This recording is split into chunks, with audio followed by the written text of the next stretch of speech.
Love. Some would say it took a backseat when the pandemic forced us apart.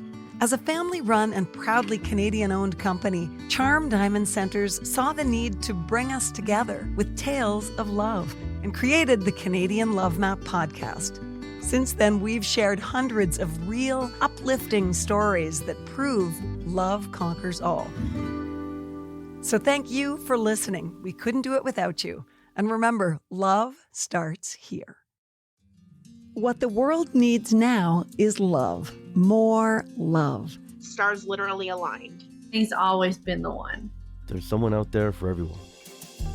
I'm Nancy Regan, your host on the Canadian Love Map. We are on a journey to uncover and share love stories of all kinds. He's never forgotten to bring me flowers. We're hoping we're going to give a little good news to this world.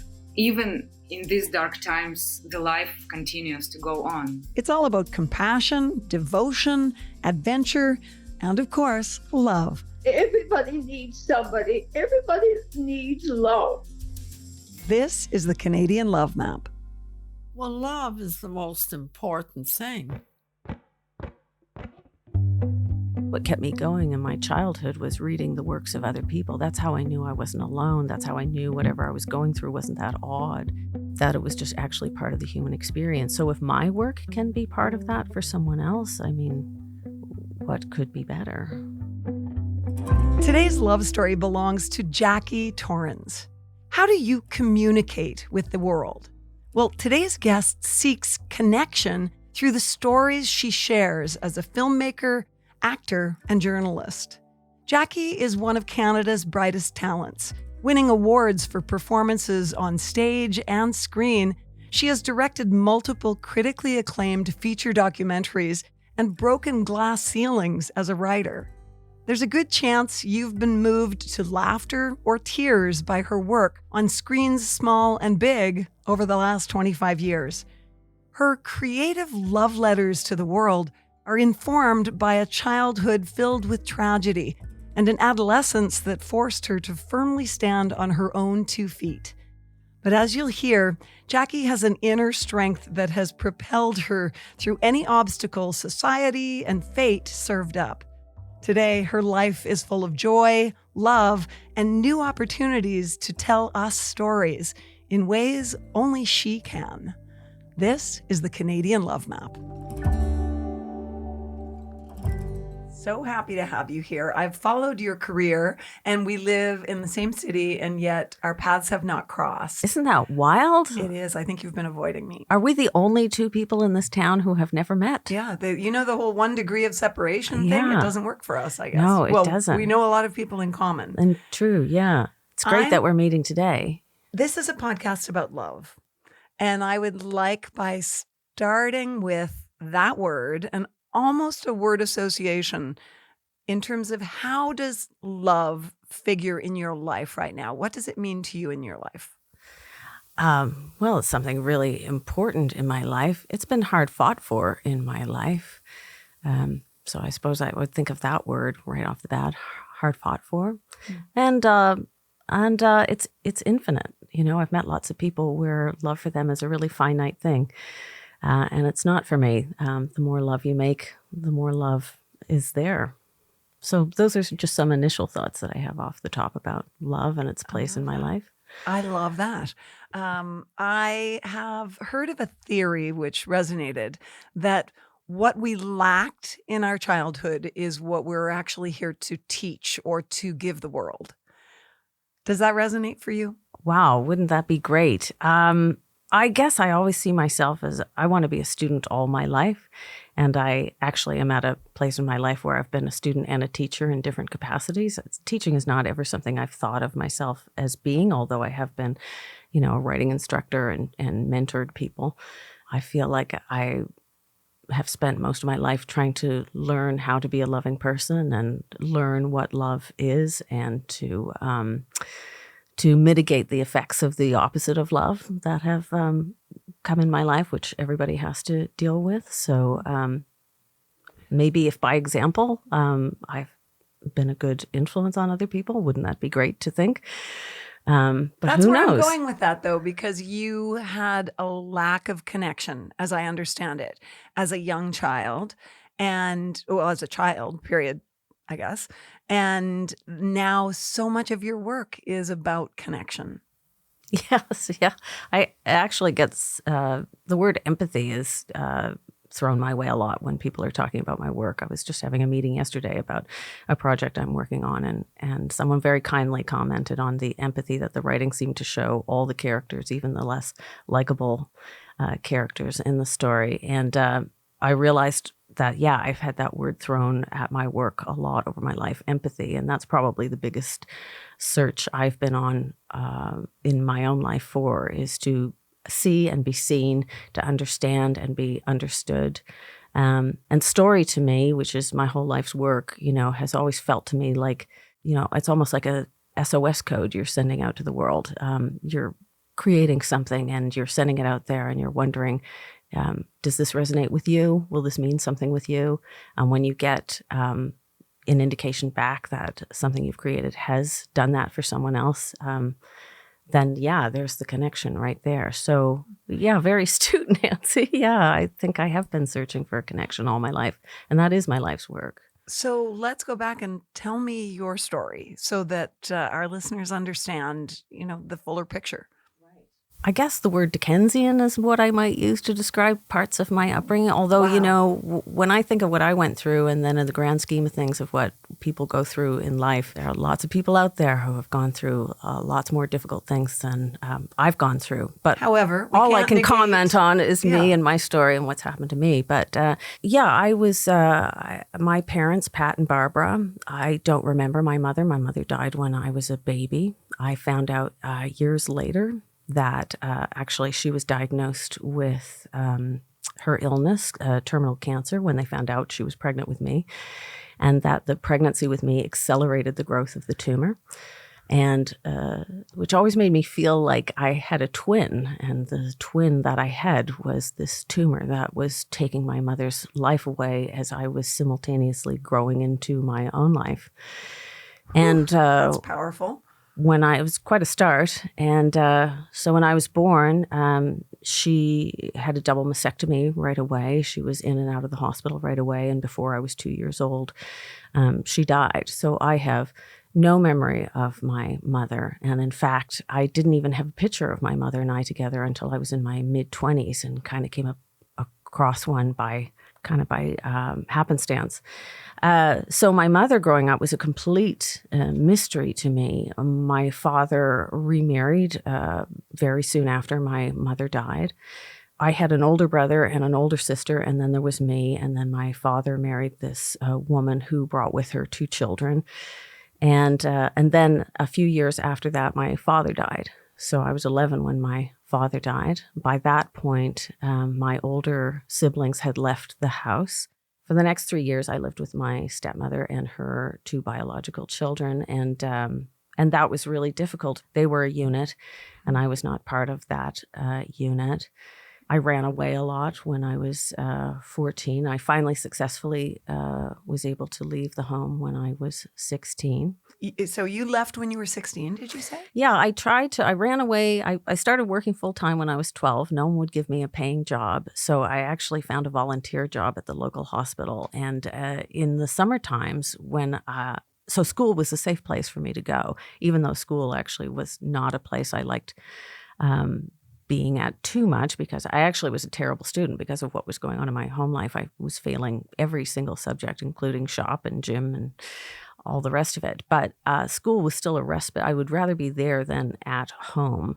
And when I wasn't at home, I often hung out at the graveyard that my parents were buried at. In fact, that was kind of like my rec room. So when I wasn't in school, to avoid being at home, I would hang out at the cemetery my parents were buried in. I would bring books and blankets. And in fact, when I was in grade 7, this tough kid in grade 9 singled me out one day. And I took him to my parents' graveyard because I felt like this is what you do when a boy likes you. You take him to your home, and my home was my parents' cemetery. And so the first time I made out with a boy was when I was 12 on top of my mother's grave, because that's where I hung out all the time. Yeah. So when I was 12, I found this, the local hospital was taking volunteers, and I loved volunteering so much. I volunteered 40 hours a week for the next 3 summers. But I loved people. I loved meeting people. There were so many different jobs you could do at the hospital. Sometimes you were delivering envelopes. Sometimes you were going to the baby unit and holding babies. Sometimes you were being asked to take something to the psych ward, and that always seemed exciting, like was something going to happen if you were taking something to the psych ward. When I was 14, I ran away repeatedly and no one would hire me. I couldn't get a paying job, so I couldn't find a place to live, so I had to go back. And then when I was 16 and my stepmother told me she had enough and she was making arrangements to put me in a group home, that's when I decided I would leave for good. And I stayed for a couple of months at my friend's house. I paid rent. I found a fast food job and I paid rent. And then I was asked to leave their home because they couldn't have me there indefinitely. And I moved into a little boarding house that was run by a woman who was 26 years old and let me move in there. She really felt for me. In fact, I still know her now. She kind of acted as my older sister at that time. And I still kind of see her in those terms. Wow. She really saved my life. She gave me a room in this boarding house that was great. It was this giant old Victorian boarding house in the rich end of town. And somehow it was still allowed to be a boarding house at that time. But it still was a really transient environment. Like all sorts of people would go through there. And some people who lived there were fine. But sometimes there were people there who were just getting out of jail. And sometimes there were people out of there who were doing, rather dubious things in that building. But there were also people who lived in the boarding house that, were just a bit older than me, and they really were protective of me and kind of took me under their wing a bit. So oftentimes I didn't have a lot of food, and suddenly, someone would be cooking dinner and they would tell me they just happened to have some extra food. Did Charles Dickens write your life? You're right. I see what you mean when you say Dickensian. Totally. And then I would get up in the mornings, and I was still trying to go to school. So I would get up in the mornings. I would hitchhike to school because I wasn't allowed to take the bus to school because the school authorities thought I was a bad kid because I lived on my own. So I'd hitchhike to school each day, and then I would go to school, and then I would hitchhike to the pizza place I worked at, and I would work till sometimes 3 a.m, and then I would come back to the boarding house, and I would get up, and I would hitchhike, and I would try and go back to school. And then eventually I actually had to drop out of school because it was just too hard for me to be hitchhiking, going to school, working. I couldn't keep that up. So. But it had been important to you to hold that ideal of getting your grade 12? Well, I came from a middle-class family, so the idea of not having your high school was not something that would be at all supported in the environment I'd come from. Not even from my dad, who by then was no longer living. I knew that getting my education was important to him.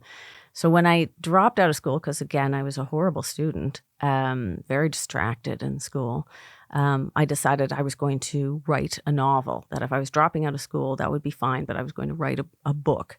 And so I took my last orphan benefits check. I don't even know if they have them now, but there used to be such a thing where if you were that unicorn of a person, an actual orphan, and I always used to laugh at the name of a check that was called Orphan's Benefit. It made me think, what are the benefits to being an orphan? And there actually are some. So I took that last check and I bought a secondhand manual typewriter, and I pounded away on that typewriter until the ribbon broke, and then I didn't know how to fix the ribbon, and then that was the end of the novel. And then I ended up getting knocked up at 17 by a religious fanatic who was 11 years older than me. And I ended up having a child when I was 18 years old. And then when that happened, that's when I really decided, okay, it's one thing for me to drift around and make decisions that are only affecting myself. But now I have this other person here, and this other person who wouldn't be here if I hadn't had a hand in creating them. So my responsibility to them is great. So I had better get myself together and get my life started. You were 18 and you had no family support. No family. And you had a baby. And I had a baby. That blows my mind. I remember having my first and having tons of support, and all I could think about was single mothers. Yes. All I could think about was, I was stressed and overwhelmed, and I would look at my support, structure and think, how do single mothers do it? And I had never really metabolized that before. Yeah, and it is hard. Parenthood, if you have everything going for you, money, support, everything, it is still really difficult. I was never going to have children, so I think I had a child in the only way it was going to happen for me, which was basically to get knocked up at 17 by a religious fanatic. And I can't help but laugh. It seems strange to laugh when you say that, but so in order for me to get my high school, and I had every intention of carrying on to go to university, because again, I had come from this middle-class background, and that's what middle-class people do. Mm-hmm. And so I was going to go on to university, and I was going to get my BA. I was going to be a writer. And that had been kind of a vocation that had come to me in childhood. And I think that vocation came to me because story was so affected me so profoundly. Most of us, the first stories we hear are about who we are, our people, who we come from. That really tells us who we are. It gives meaning to our life. I had none of that. So in the absence of knowing my actual story, I think I must have just had this instinctive thing inside that said, I will create story, then I will find meaning through that. I will create story. In order to finish school and then go on to university, I had to go on welfare. So I moved. I was living in PEI at the time. The relationship with my son's father was odd and intense, and actually there was physical violence was part of it. So I left because of that, because I thought, one thing for you to harm me, but another thing for you to harm this child. So when I was 18, I moved back over here. I went on welfare. I ended up living in North Dartmouth. So I moved into this one bedroom in North Dartmouth, and I started going to school, doing my grade 12 at Dartmouth High. And it was really interesting. It just so happened to be the same year Dartmouth High that I was going there to finish my grade 12. They opened up a daycare in the high school. Progressive. And yet it came under huge scrutiny and criticism from the community at large. There was some people who thought this was a good thing to put a daycare in the high school, and many people, including teachers and the principal of the school, who thought it was a terrible thing, and that it was just going to teach children to go out and get pregnant. To encourage them, yeah. I thought, if anything, the daycare actually had a program where high school kids could come and volunteer at the daycare. And if you want to stop kids getting pregnant, put them in a daycare around actual real babies. That's birth control. That is birth control. Totally. So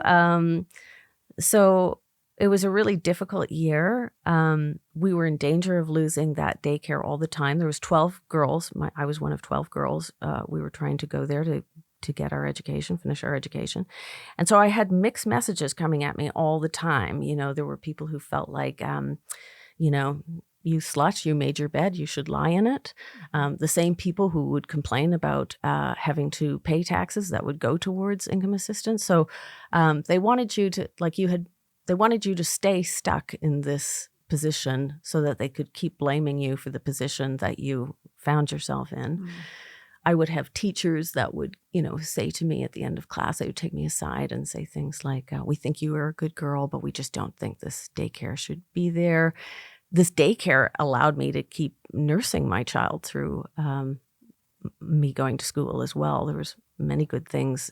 We could be together. I could go visit him at lunchtime and on my breaks and on the rest of it. So it actually was it was enabling me to get my education. But I remember I took my baby to school one day, and I went in through the front door, and the principal of the school took me aside and said, could you and your baby not come in through the front door because you're a bad example for the other kids? Oh, gosh. And he wanted me to go in through the back door. And I was so shocked. And also, I was just a kid. I was 18 years old. I think I said, oh, okay. And then I went home and I thought about it. And the next day, I took me and my welfare baby, and we walked through the front door of the school, and we walked through the front door of the school every day of that entire year after that, because I thought, you're not going to shame me. Hallelujah, sister. You will not shame me. Seriously. You think about the fact that it's the human condition, really, to feel like, very secretly, for many of us, I'm not enough.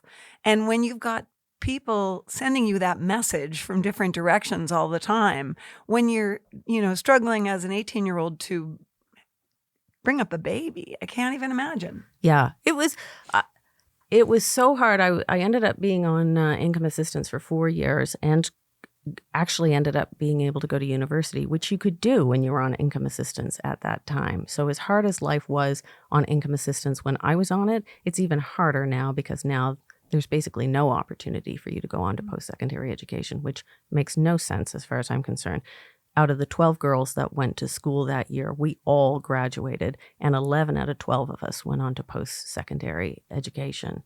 But that seems like a movie right there. Yeah. I can see the graduation, the culmination of the film and everything. There could be a feature. There could be a feature, yeah. And so even though I was so surprised to find myself on income assistance, and I must say the first person's attitudes I had to deal with about what kind of person goes on income assistance was myself, because I had lots of ideas about what kind of person ends up on welfare. Mm-hmm. So I was shocked to find that I actually was one of, quote unquote, those people. And of course, I realized then and understand now that people are people, and sometimes we have circumstances and they lead us to places. We couldn't share the great stories that we do here on the Canadian Love Map podcast without the amazing support of Charm Diamond Centres. They are Canada's largest family-owned jeweler, and they're proud to be putting love on the map. The folks at Charm Diamond Centres are thrilled to be a part of your love story. So visit charmdiamondcenters.com or one of your local stores. Love starts here.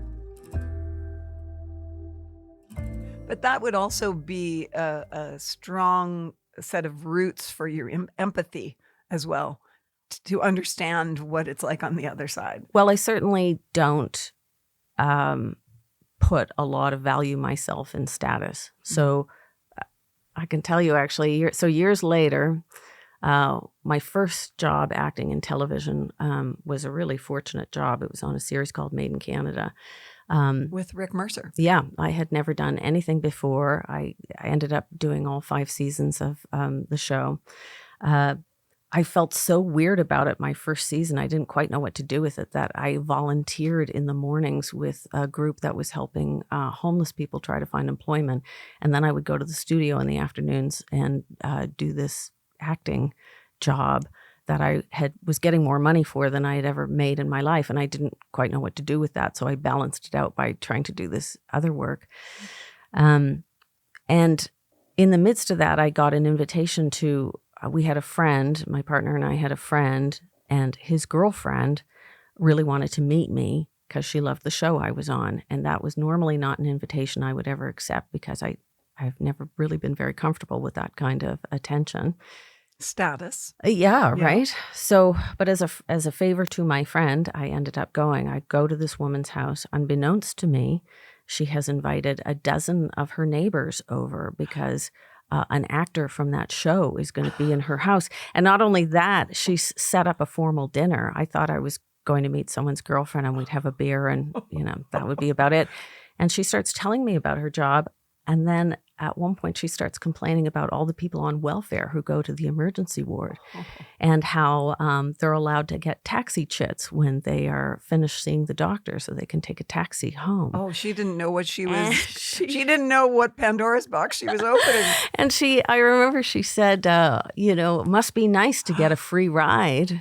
Oh my gosh. And I'm sitting there as the honored guest, and I'm thinking I should probably not say something for my partner's sake, for our friend's sake, for her sake. And then I think, no, I'm going to say something. So I say, when I was on welfare, I don't remember the free Fat Cat ride you're describing. I remember a really hard life made all the harder by people like you who judged people like me.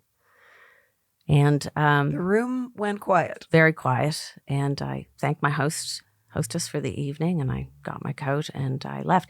So I did actually like how status turned on its head that night, very much. So yeah, we are all human, and someone's individual character has nothing to do with their status or their economics. And that also we do a lot of assumptions about people with very little investigation. And so that actually features in a lot of my work. I do like to take subjects where people think they have an assumption about And then I like to turn that assumption on its head. So I ended up years later being able to make a documentary about welfare called My Week on Welfare. And I went and I lived with 2 people who were currently on the system. And I think so I spent a week on a welfare budget and living with them. And I think I could only get away with that because I had had the experience of having a half year on the system myself. So it wasn't like I could be a journalist coming in who was curious about what it might be like to live on income assistance. I knew intimately about what that kind of life is like and how you're treated. And that's part of what made the people who appeared in the documentary trust me. Of course. Because it was a huge act of courage for them to go on camera and admit you've been on income assistance and you're going to be in a documentary about this. And not only that, for them to do this documentary, the courage they need, it's so much courage because not only judgment from society at large, but also the real threat of punitive measures from the Department of Community Services. I would love to go to your son. And you mentioned just the word when you said nursing. You were nursing him when you were in high school and he was in the daycare. And I'd love to go to that connection that you had with this baby, having no recollection of that kind of connection. Obviously, you had some kind of memories that are stored in your cells, but you had no recollection of being nurtured. What was it like for you to start and try to foster that kind of, really important connection with your baby? Well, before I had my baby, I had already decided long before that I was never going to have children. And I had made that decision because how would I know how to have a child? I had no loving roadmap. The people who would have provided my loving roadmap models of parenthood were dead. One of them I didn't even have any memory of. So much of the early years with my son Jay, I always have described it as I felt like the blind leading the blind into the desert at midnight.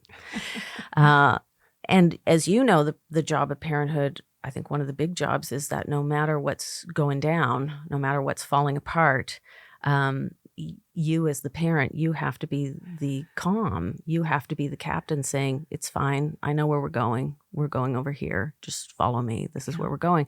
So I thought a lot actually of, do you remember Mary Kay Cosmetics? Yes. Yeah. Pink car and everything.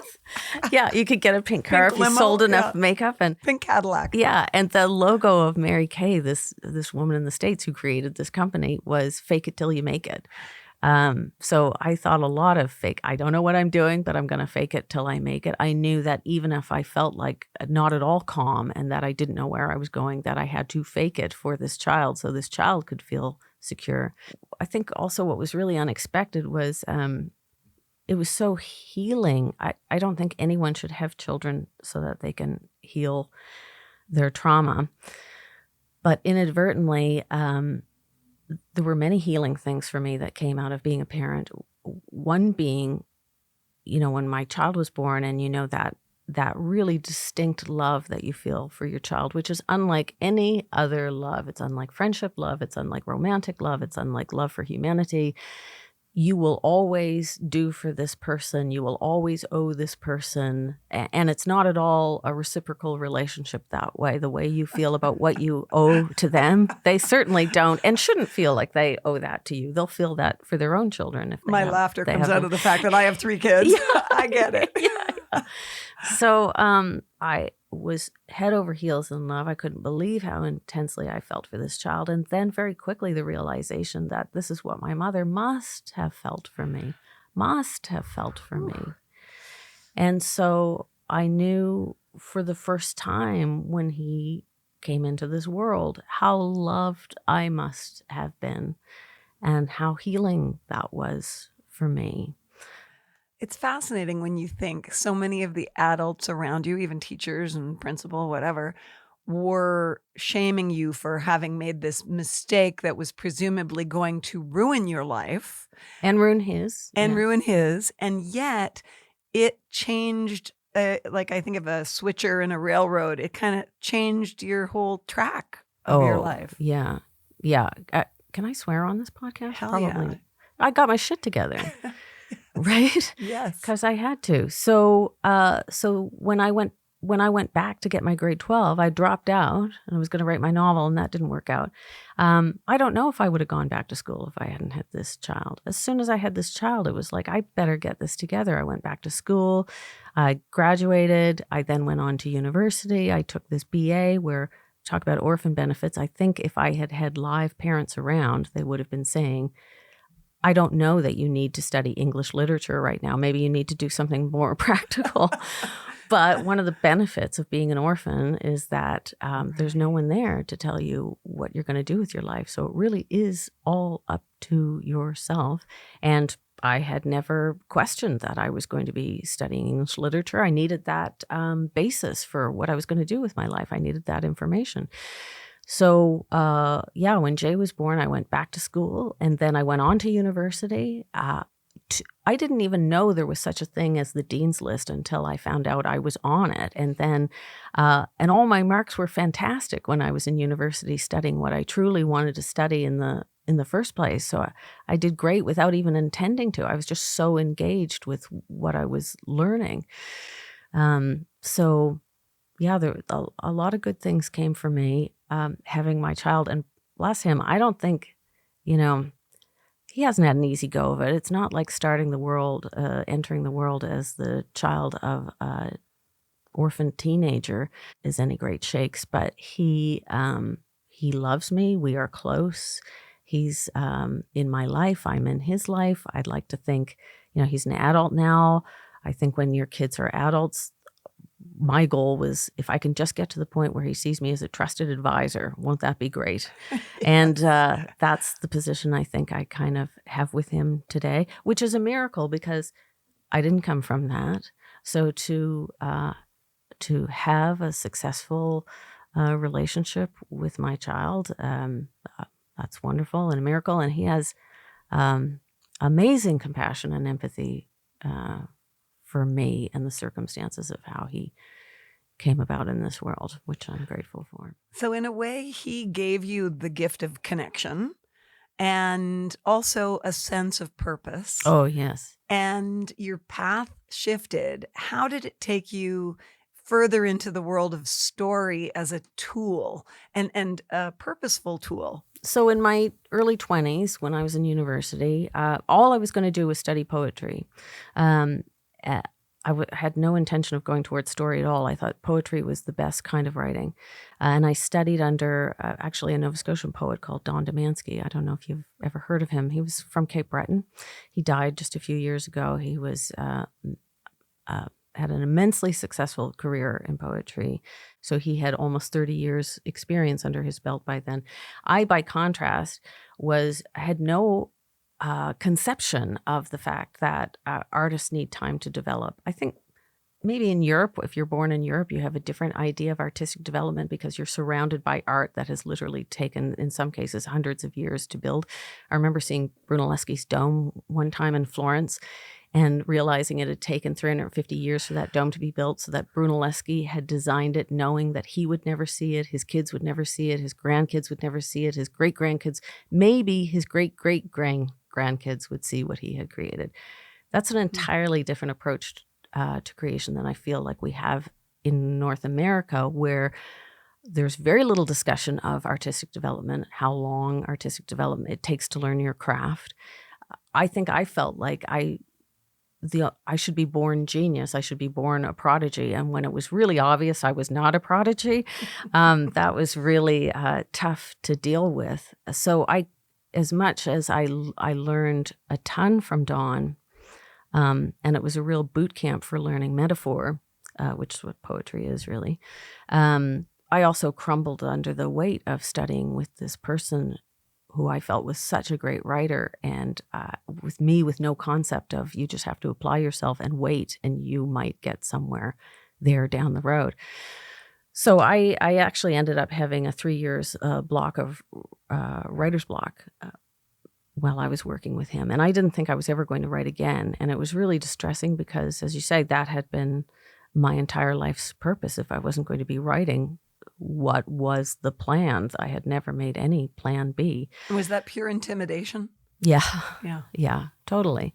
And also just, again, not knowing that, dude, you're 20-something years old. You have a long road in front of you to learn your craft. You don't have to have it all figured out. It's not going to happen to you at 22 years old. I mean, even Mozart, when he was writing his little songs on the piano that were blowing people away when he was aged 5, his father had started him at age 2, and they practiced 6 to 8 hours a day every single day. So he had, I don't know how many hours of musical practice under his belt by the time he was starting to write tunes when he was like 5 or 6. No one tells you about the work that goes on behind the scenes. It's 10,000 hours. Yeah. So I started after the writer's block. So I came out of the writer's block by basically giving myself 1 year to either make myself some kind of a writer, or if I was going to piss the year away and not do any writing, then I was going to give up on this dream of being a writer and I go get another job, and just it was time to be done with this.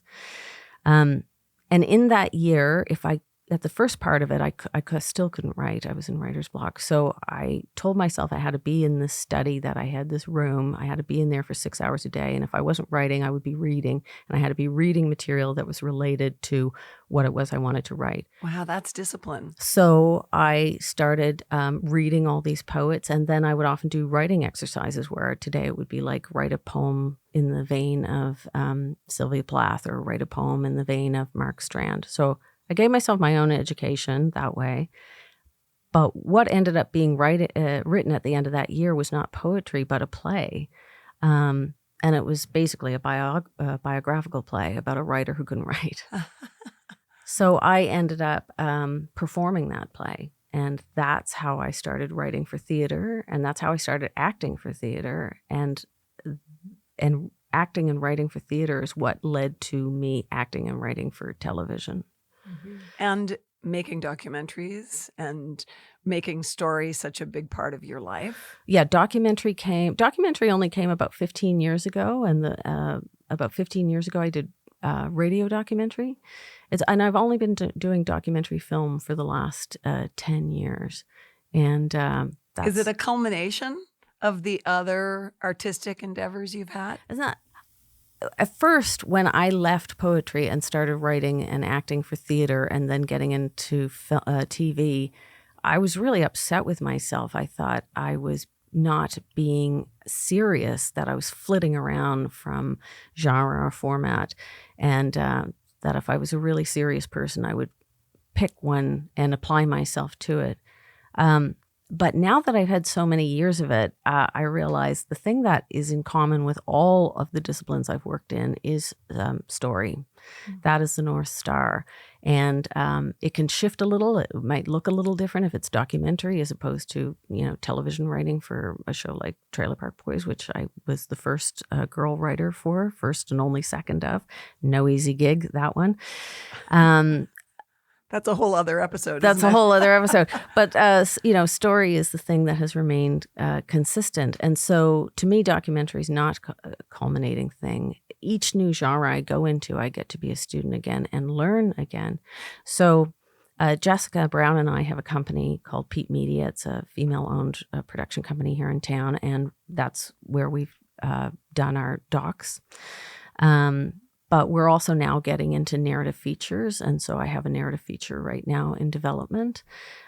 So we would like to be narrative and fiction and nonfiction fluid is how I would describe it. Yeah. Why don't you give an explanation of narrative? What was the expression you used? Sorry, narrative fiction. Yeah. Well, I guess a fiction story is where things are supposedly made up. And then a nonfiction story is a story taken out of real life. But not in my mind, nonfiction is fiction and fiction is nonfiction. There is truth in both genres. But even nonfiction, like I have writer credits for my documentary films. And sometimes if someone's not in the business, they're like, what do you mean you got a writer credit for a documentary? You're following around real people as they do their real thing. And it's like, yes, I am. But someone at the end of the day has to take that footage and then think of what the beginning is. Yeah. What is the middle? What is the end? What is the arc? What is the rising action? What is the inciting incident? What is the, You've got to knit it together. You've got to knit it together. Yeah. Otherwise, if you're just taking, you could just take 6 hours of someone's real life. It's not necessarily a story, you know. So how does what you're doing now as an actor, as a playwright, as a documentary maker and feature filmmaker, how does it feed your soul? Well, it feeds my soul tremendously. I think I would be really unhappy if I wasn't doing the work that I have been doing. It gives my life meaning. I'm on a search, you know, and every story I get involved with is because I have a question about something, and it also teaches me something. We're narrative-driven creatures, you know. We will connect the dots even if the dots aren't meant to be connected. We run on story. That's how we learn. That's what keeps us around. And so I pursue meaning over happiness, for sure. Happiness is out of my control. Happiness, like sadness, that will come and go. But meaning is a profound foundation that feels solid to me. And I come from a lot of chaos, so that feeling of solidity feels good to me. Looping back to connection, how much of your life is informed by your connection to your mother who is gone?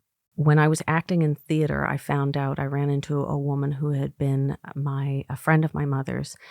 And I said, can you tell me anything about her? Because no one will tell me anything. And I know she was a housewife, but was she anything besides that? And this woman said, Jackie, your mother wasn't a housewife. Your mother was an actor. Your mother was a theater actor. Wow. And I was already theater acting when I found that out. So anytime I'm doing a play, when I am backstage, just before I'm supposed to go out and do the performance, that's when I talk to my mother. That's when I know I'm in an environment that she was also in, that she was also creative in. So there's that. And then in my mid-20s, my stepmother brought over a box of old papers that had been my mother's. She often kept things of my mother's that I would find out years later. So she brought over this old box. I don't even know why. And she said, these were your mother's. If you want them, you can have them. And largely it was a box of old bills, like old SEER receipts and old resumes. But because I didn't know anything about my mother, it all meant so much to me. Like, oh, she shopped at Sears. I've shopped at Sears, you know, this sort of thing. Breadcrumbs. Exactly, breadcrumbs. In the box was one form that was filled out to the Metropolitan Museum of Art. My mother had been an American. But when she was living with my father in PEI, she had filled out this form and she had checked off 7 prints that she wanted to have sent to her. And in the apartment I was in at the time that I was looking at this piece of paper, in my living room were 5 of the 7 prints. I had on my own been attracted to these prints and these artists and put them up on my walls. You hadn't inherited them. I had She not never inherited. got them. No, I went out and got them on my own. Wow. And then sometime after that, found this paper and found that I had 5 of the 7 prints that she had wanted to have. And in that moment, I realized I knew my mother, that my mother was a part of me, and that I knew her in a profound way. So that was also really healing. But I have a very loving parental voice in my head that I have always had. And I think, I'm not sure where that came from, but I suspect it came from her and also my father. And not prying into your sense of spirituality, but do you feel like your mother is walking through the world with you? I think when you're an orphan, you get to think whatever the hell you want to think. And so if I have a day where I need to think that and it makes me feel better, I think it. You go, girl. Yeah. What does it mean to you when you create a story that holds a mirror up for someone else and you hear from them what it means to them? You know, maybe a stranger reaches out to say, this is what this piece of art that you created has meant to me in a very deep and meaningful way. Oh my gosh, the chance to alter in a positive way anyone's life. I mean, I know how I feel when other people have done that to me and other people's work has done that for me. I mean, the fact that art, it takes the pain of life and it's an alchemy. You know, it turns it into, it's like in fairy tales, wasn't it Rapunzel, where the guy takes the old hay and spins it into gold? I mean, isn't that what art is doing? It's kind of taking the pain and the trauma of our life and elevating it and making it something else so that someone else can look at it and go, yeah, me too. Or even, I didn't know that was your experience, and now I understand that experience. So, yeah, it's an empathy builder for sure. I mean, that's what kept me going in my childhood, was reading the works of other people. That's how I knew I wasn't alone. That's how I knew whatever I was going through wasn't that odd, that it was just actually part of the human experience. So if my work can be part of that for someone else, I mean, what could be better? I can't get better than that. We can't go anywhere that will take us to a better place than that. That's a beautiful sentiment on which to end. And I just want to say thank you. Thank you, Nancy. That's so kind of you. It's been great to be here. Thanks so much for listening to the Canadian Love Map. This podcast is presented and made possible by Charm Diamond Centers. It's hosted by me, Nancy Regan, and is produced and distributed by Podstarter. We love sharing love stories of all kinds, and that could include yours. So do you or someone you know have an uplifting tale to tell?